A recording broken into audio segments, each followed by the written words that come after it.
That's where I am now. And the city has no need of the sun or the moon to shine on it, for the glory of God has illumined it, and its lamp is the Lamb. It says there's no need of the sun or the moon. It doesn't say there's no sun and moon. No need of them. Might be they aren't there because there's no need of them. Or it may be that they are there, but they are superseded. They are overwhelmed by the far greater glory of God.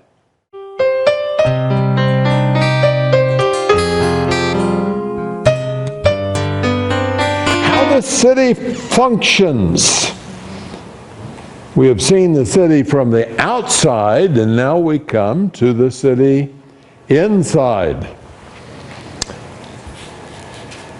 It had a great high wall with 12 gates.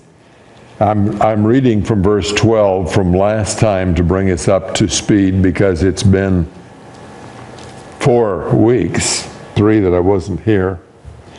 Had a great high wall with 12 gates, and at the gates 12 angels, and the names were written on them, which are the names of the 12 tribes of the sons of Israel. Talked about the gates and about the possibility that maybe it's talking about the tower, not the door. The names written tell us of Israel's distinctive role in this city. And we saw that there are still north, south, east, and west directions on the new earth. Verse 14, and the wall of the city had 12 foundation stones, and on them were the 12 names of the 12 apostles of the Lamb. 12 apostles, of course, relate to the church, so that ties the city to the church. So the 12 apostles have their names on the foundation, the 12 tribes have their names on the gates, and they remain distinct. The church has not replaced Israel, and Israel still has a place in the plan of God in eternity.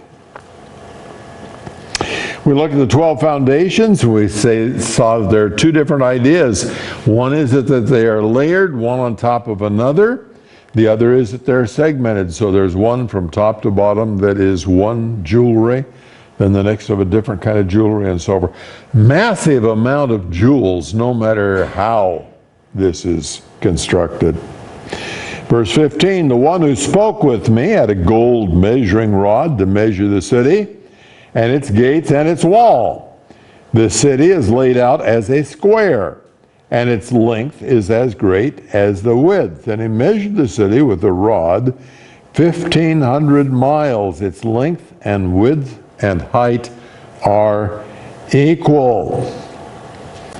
Some think that it's the circumference of the city that's 1,500 miles, but that doesn't give us a height. If we think that each side is 1,500, then you translate that to the height, and you know what the height is also. Verse 17, he measured his wall 72 yards according to human measurements, which are also angelic measurements. It tells us the angel was using human measurements, so we know what the measuring rod is approximately. The material of the wall was jasper, and the city was pure gold, like clear glass. The foundation stones of the city wall were adorned with every kind of precious stone. So we saw that there might be many kinds of stones in there. Every kind of precious stones could be just 12 kinds, or could be 100 or 1,000 kinds of precious stones. The first foundation stone was jasper, the second sapphire, the third chalcedony, the fourth emerald, the fifth sardonyx, the sixth sardius, the seventh chrysolite, the eighth beryl, the ninth topaz, the 10th chrysoprase, the 11th jacinth, and the 12th amethyst. And the 12 gates were 12 pearls. Each one of the gates was a single pearl, and the street of the city was pure gold, like transparent glass. And that brings us to our new material for this evening at verse 22. I saw no temple in it, for the Lord God, the Almighty, and the Lamb are its temple. So he says, I didn't see a temple. Then he says, the Lord God and the Lamb are the temple. So it is a temple. And the Lord God is there in the whole city. But there's not a place where you'd go to in the city and say, this is where the temple is. Isaiah and Ezekiel saw visions of the future, and they saw the temple as the outstanding feature in Jerusalem. They were shown Israel's future. The golden age was bright with hope, as they described it, and they saw the temple, but that would be in the 1,000-year reign of Christ. As they were looking forward, they were looking at the millennium, and when they were looking at the millennium, they saw a temple in it. Ezekiel, beginning with chapter 40, goes into a lot of detail in describing various features and measurements of the temple. It was certainly not a temple anything like this one in the New Jerusalem. Just to start with, the dimensions were nothing like this type of enormity. Revelation 21 then is not about Israel or the church, though both of them are there. It's about the eternal state. There is a temple in Israel's future. Going to have a temple during the millennium. We read about a temple being constructed in Jerusalem during the tribulation period also. So there's a temple in Israel's future. There is no temple in the new earth, or rather, God is the temple in the new earth. Back in chapter 7, we were looking at a great multitude. You remember there were 12,000 from each tribe for a total of 144,000. And then after that, there was a great multitude which no one could number.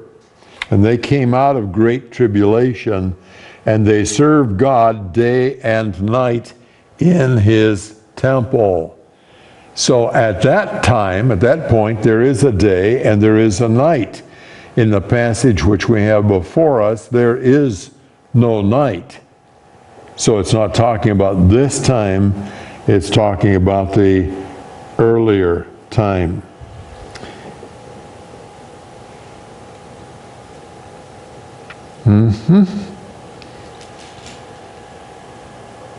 Oh, I see. I'm looking at a different portion here. Is it here? Do I have it? No, I'm just wandering around here. Revelation 7:15, talking about serving day and night. For this reason, they are before the throne of God, and they serve him day and night in his temple, and he who sits on the throne will spread his tabernacle over them. So this is day and night. It can't be the eternal state, because in the eternal state there is no night. But they're serving God in his temple, and it has to be at an earlier time. There is no night in heaven. Can I prove that?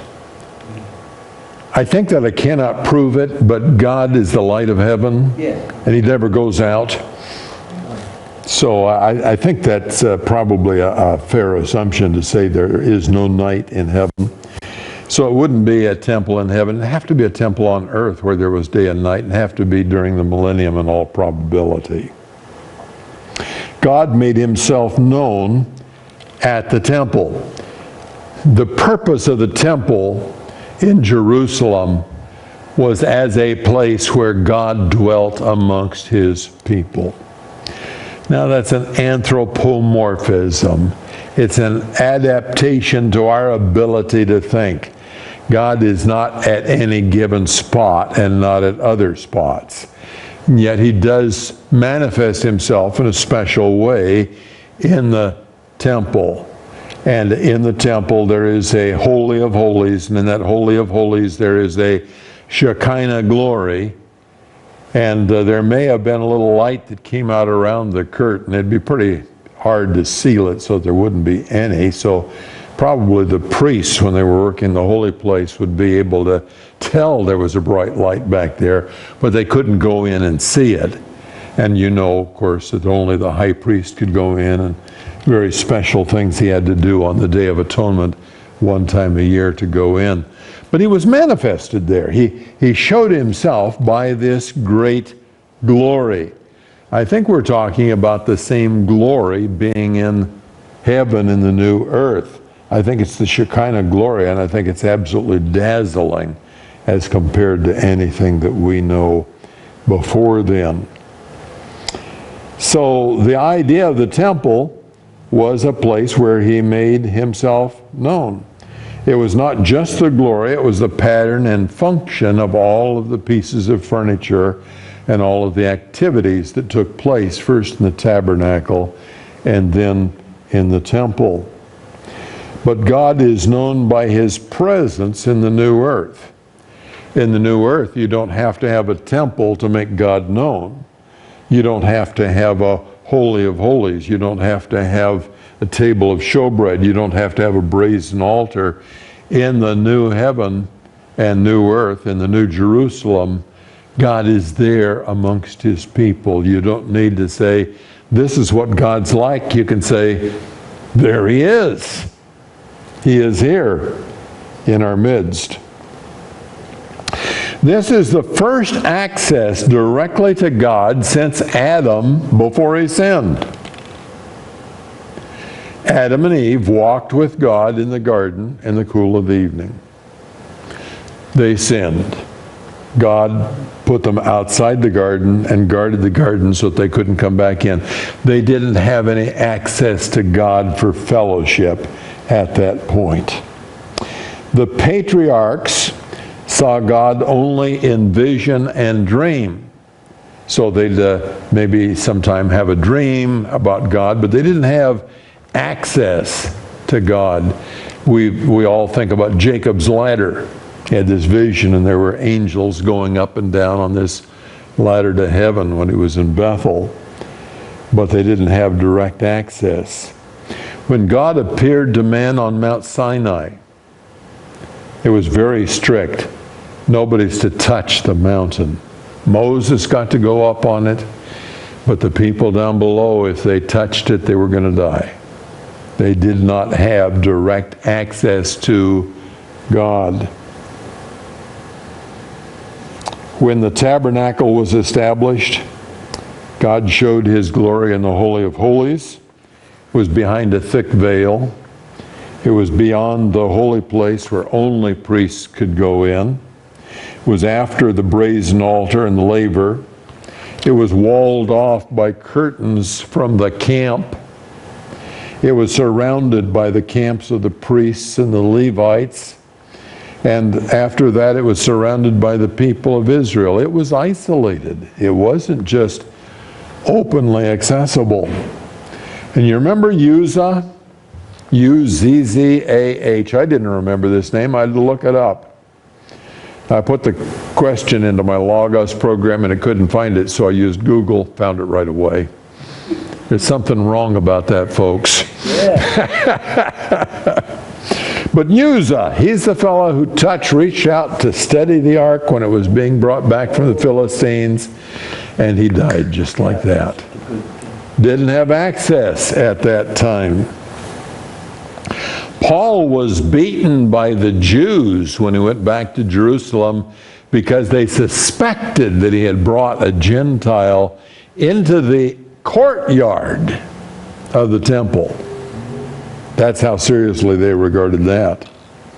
Then after Christ was crucified, the temple was torn down, and there was no place on earth where there was this kind of a manifestation of the presence of God. Today, Israel does not even have access to the site. When I was there, I was a source of income.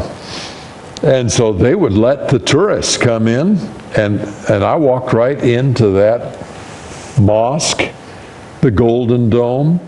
I went down inside that mosque underneath the rock, which they say is the rock on which Isaac was sacrificed, not sacrificed, but almost sacrificed. I saw down underneath the tubes where they say it was a kind of a carved out pipe way for the blood to flow, because there were a lot of animal sacrifices and you had to get rid of that blood. I could do all of that, but Israel can't. They won't let Israel in to do like the tourists can. And I don't know whether it's like that today or not. I'm just telling you what it was like at that time. They can't have access to the site. And we know that no one can see God and live today. But here at this future time, God is freely mixing with the people in the city of Jerusalem, and He and Christ are the temple in the new city. Verse 23. I'm just in the wrong place here. I'm getting there. Maybe eventually. That's where we started this evening. There's that passage I referred to. Verse 23. That's where I am now. And the city has no need of the sun or the moon to shine on it, for the glory of God has illumined it, and its lamp is the Lamb. It says there's no need of the sun or the moon. It doesn't say there's no sun and moon. No need of them. Might be they aren't there because there's no need of them. Or it may be that they are there, but they are superseded. They are overwhelmed by the far greater glory of God.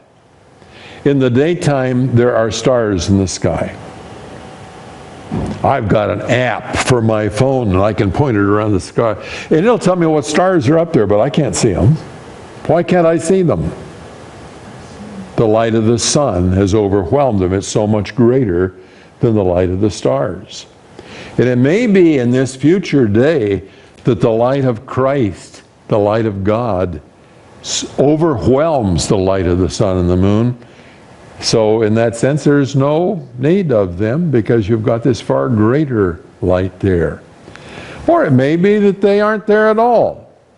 I'm just pointing out what it says exactly. What does it say? There is no need of the light of the sun and the moon. Isaiah 60 verses 19 and 20 anticipated this. No longer will you have the sun for light by day, nor for brightness will the moon give you light, but you will have the Lord for an everlasting light, and your God for your glory. Your sun will no longer set, nor will your moon wane, for you will have the Lord for an everlasting light, and the days of your mourning will be over. Light is always a challenge in our cities, says A.T. Robertson, and he's right. It's a challenge to have lights in our cities. Where I used to live in Fremont, we had more lights than we have here. When my wife was in the hospital and I had to walk home from the hospital after midnight, it was dark in our city. One of the darkest spots was right here alongside of Redwood School, because there aren't any street lights along there. I came walking down Franklin, and at that late hour there was a group of young men out on the walkway. You know what I did? I turned and went up another street. Came around. But light is a nice thing to have. And it's a challenge. We have to pay for the lights. They tax us so that there will be money for lights. And they have to maintain them. They have to go out and take care of them. Unless you're a tourist. Unless you're a tourist. Then what? Well, you can take advantage of the city that provides the lights for you. Ah, yes, sure. Yeah. We could go to the city, enjoy the lights, and not pay the taxes. Yeah. Except if we take a motel room, they're going to tax us dearly, because we don't get to vote on how high the tax is on that motel room. And the people that vote on it don't care how high it is, because they're not going to use it. It's a wonderful arrangement. Don't get me started. I could talk about some other things like that. The Father and the Son are the light. The book opened with the churches, and they were seen in a symbol. And they were seen as 7 lampstands. The churches are a light in the world. What kind of a light are we?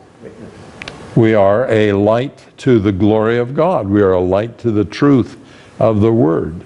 That's the kind of a light that we are.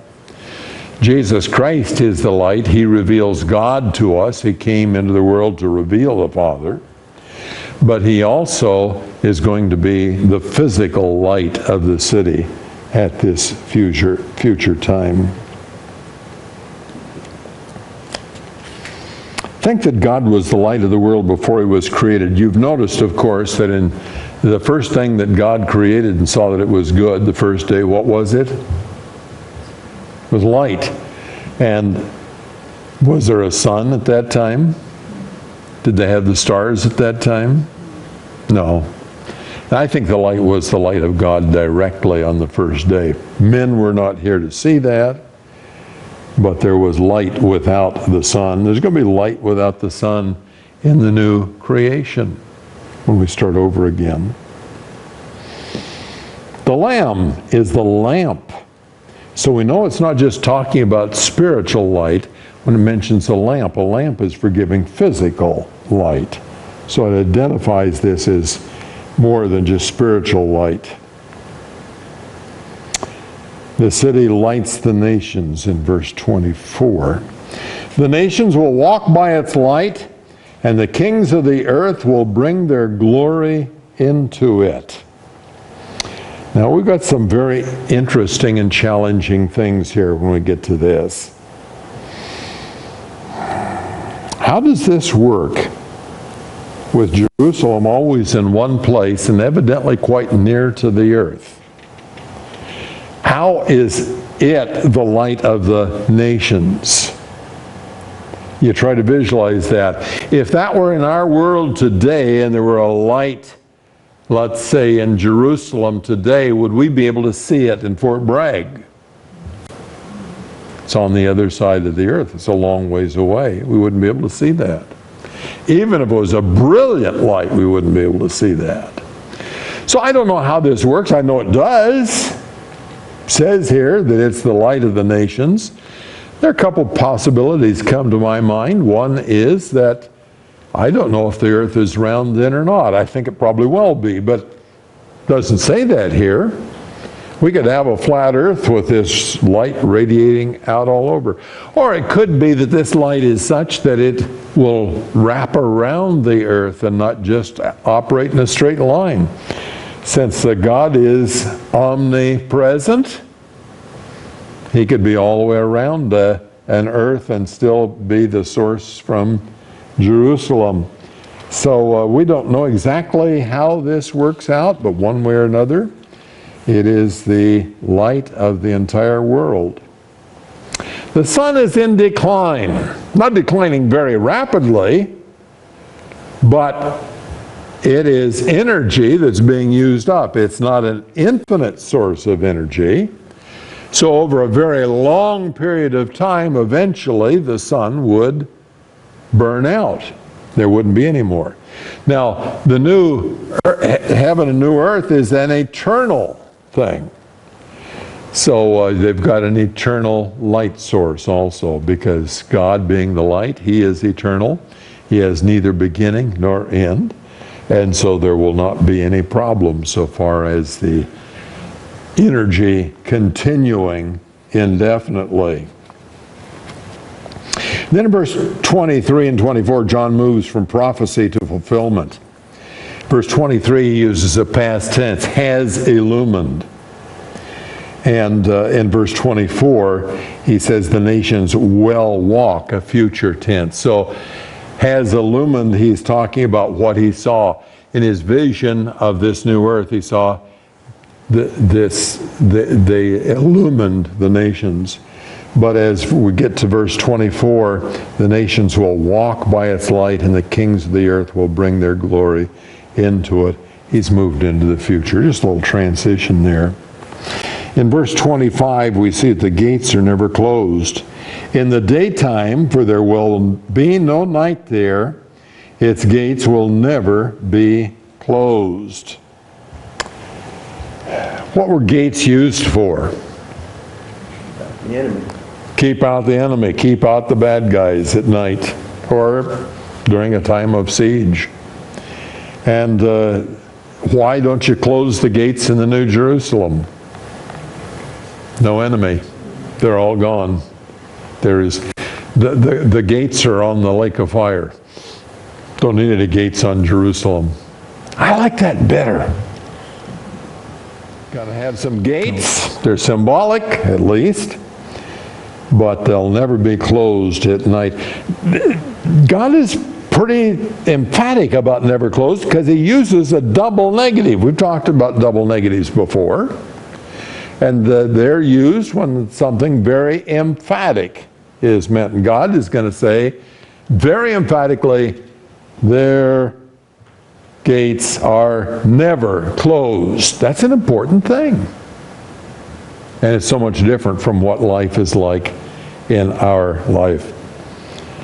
And no night. Since the light is the glory of God, it never dims. And our new bodies, I think, are not going to require any sleep. I think if we required sleep, that there would be a time when it's easier. Some of us have had to work at night and sleep in the daytime. And I never got used to that.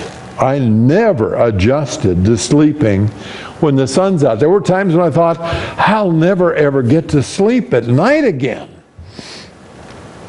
But of course, it wasn't that way, and things have adjusted.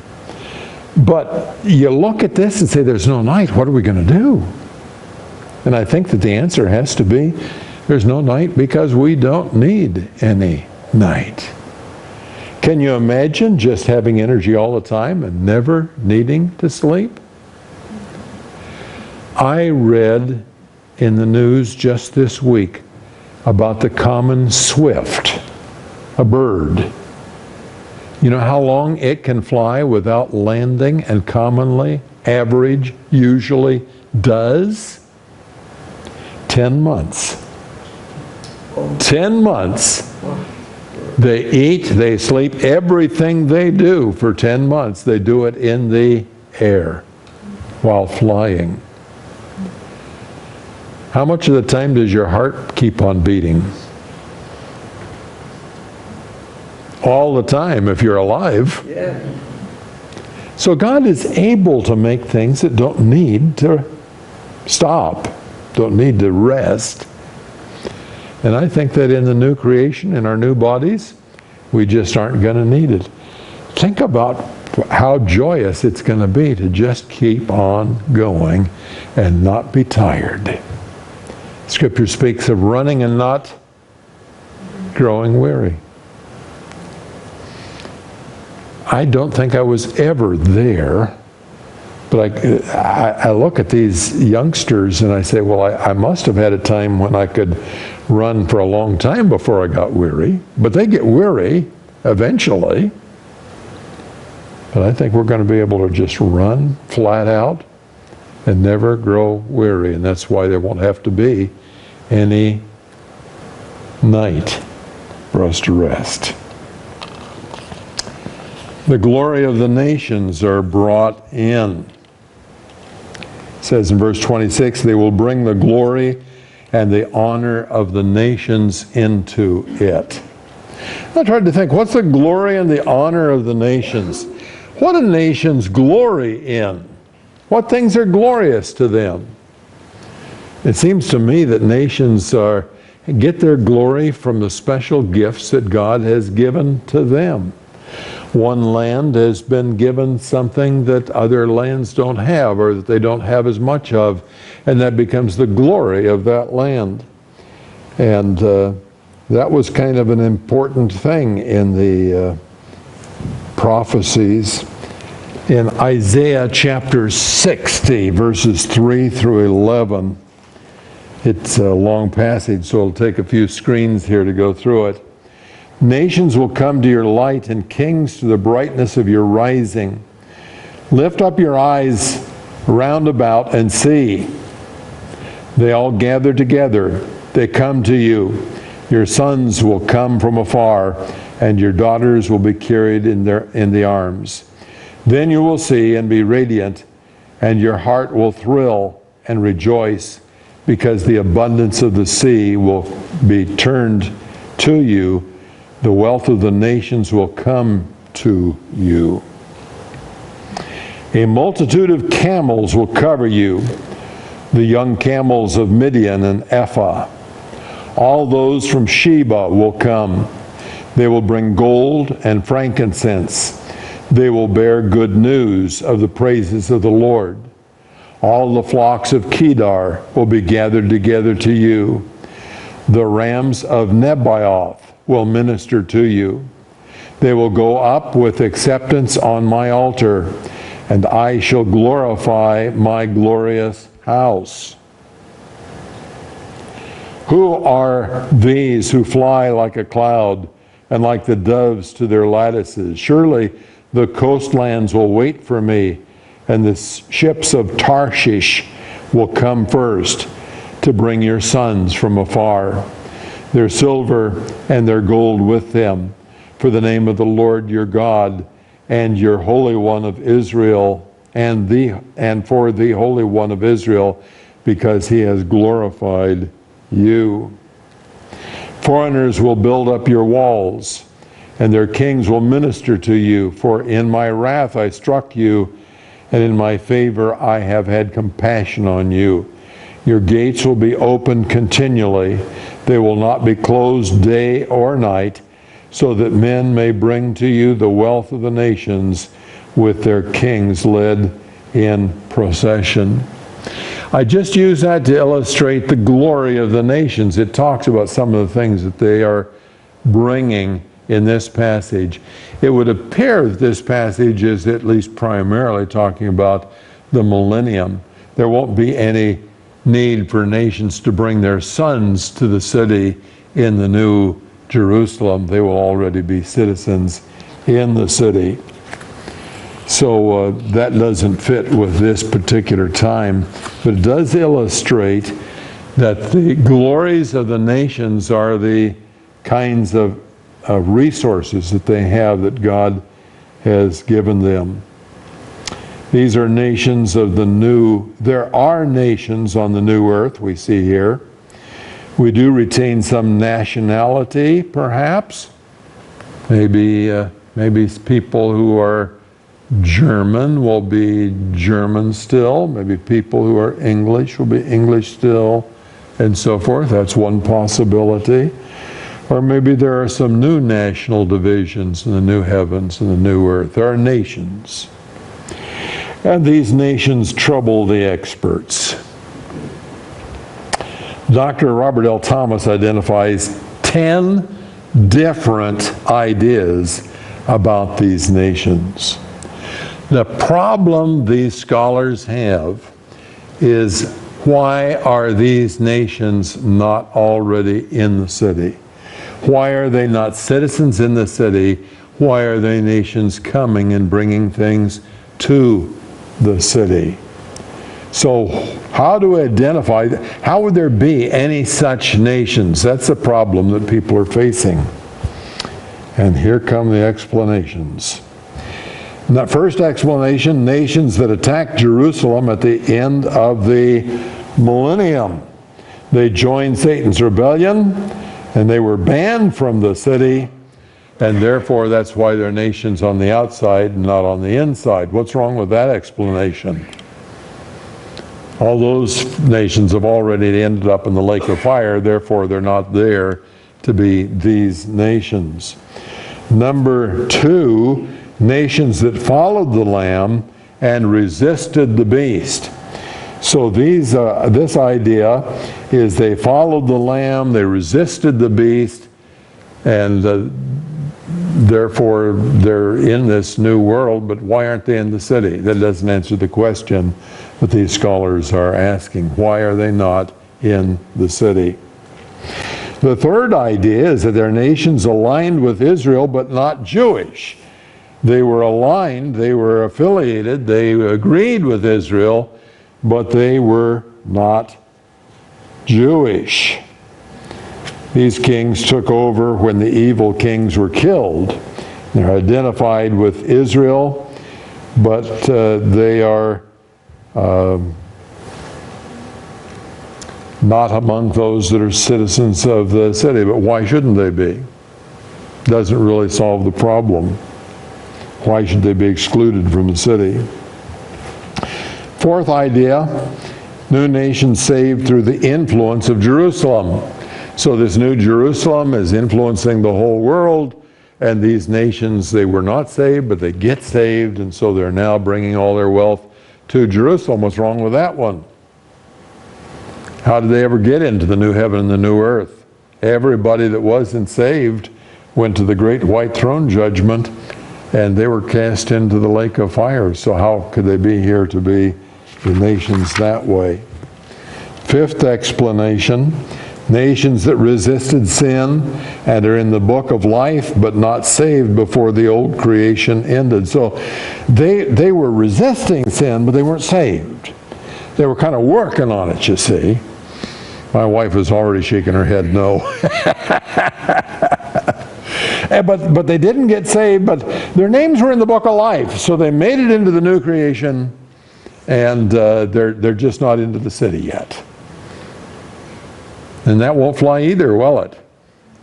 They didn't make it into the new creation without already being saints. That's not a good explanation. Number 6, nations that did not join with Gog and Magog in the final rebellion. So you remember at the end of the millennium, these nations all came and they were following Gog and Magog, and they surrounded the holy city, and they were all destroyed. But according to this view, they weren't completely destroyed. And these were the nations that didn't join in that attack, and so they were the good guys, and they are still there. That's number 6. But did they enter the new creation without being regenerated? That doesn't work. Okay. You understand that every one of these explanations has at least one guy who has written a book about the book of Revelation.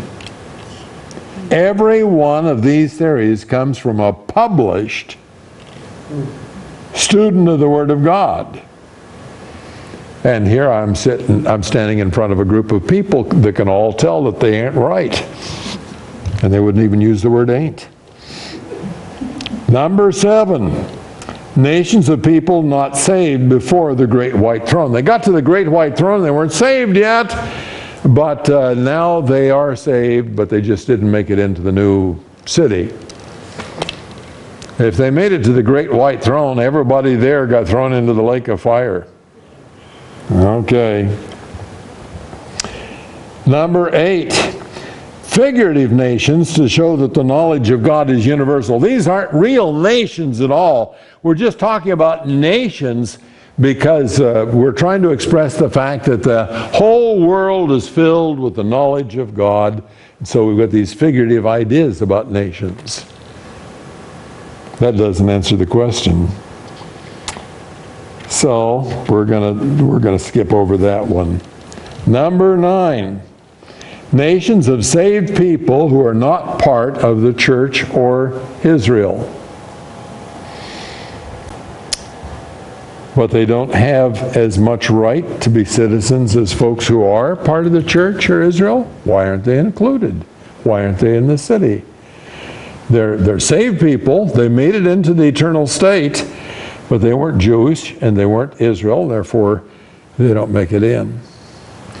And that's the 9th one rejected by Dr. Robert L. Thomas. Now, if you had sat through his classes like I did, you would know that the last option that he gives is the one that he approves of. So here it comes, folks. Drum roll, number 10. Save people who survive the millennium without dying.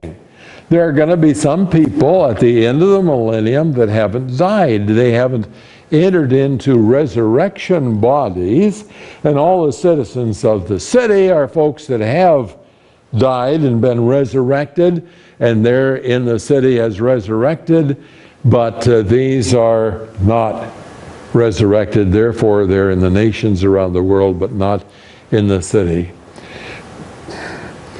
Dr. Robert Thomas knows a whole lot more about this than I do, so I recommend you go with his view. My view is number 9. I think that what God is doing is he has set this city up, and this is the city for his 2 chosen people. Israel is his chosen people. The church is his chosen people. There have been a lot of people in the world that weren't part of Israel and were not part of the church. For example, everyone who lived before the flood and was saved. Now, a lot of them obviously were not saved. But everyone who lived before the flood and was saved, they were not part of Israel or the church. So if God sets up this city for Israel and the church, that's what his plan for the future of his chosen people is, then they're not included in that. They get to be part of the nations, and that's all well and good. So I think that when you've got the 12 apostles marked on this city, you've got the 12 tribes marked on this city is about Israel and the church.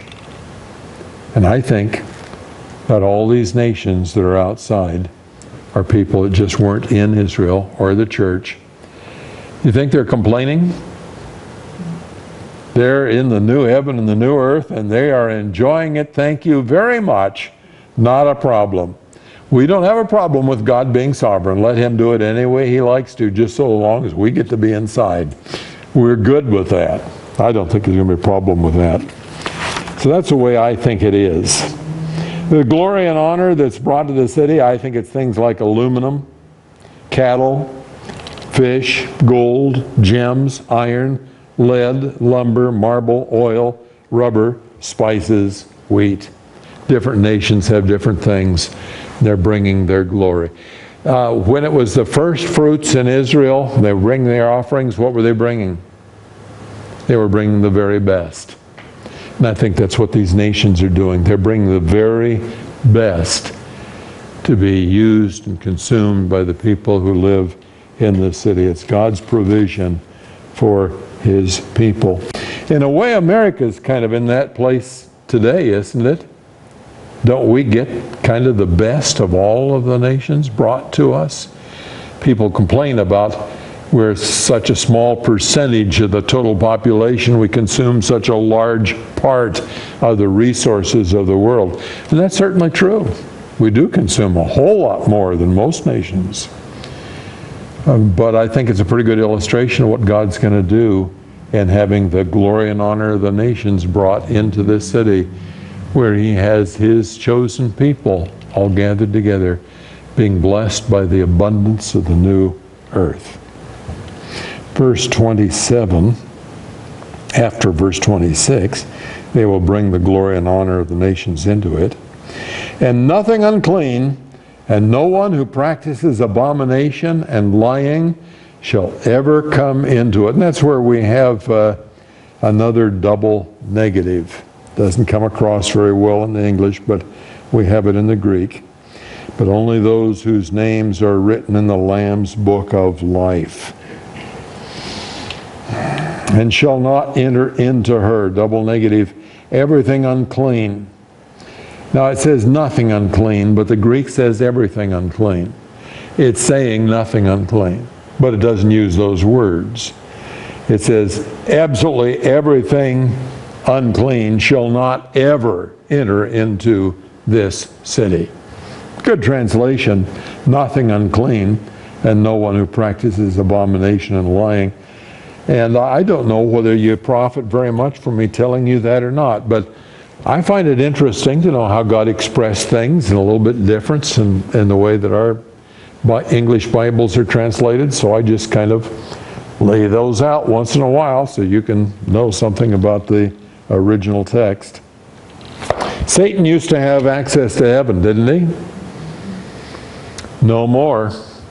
Nothing unclean will enter in that day. Any questions?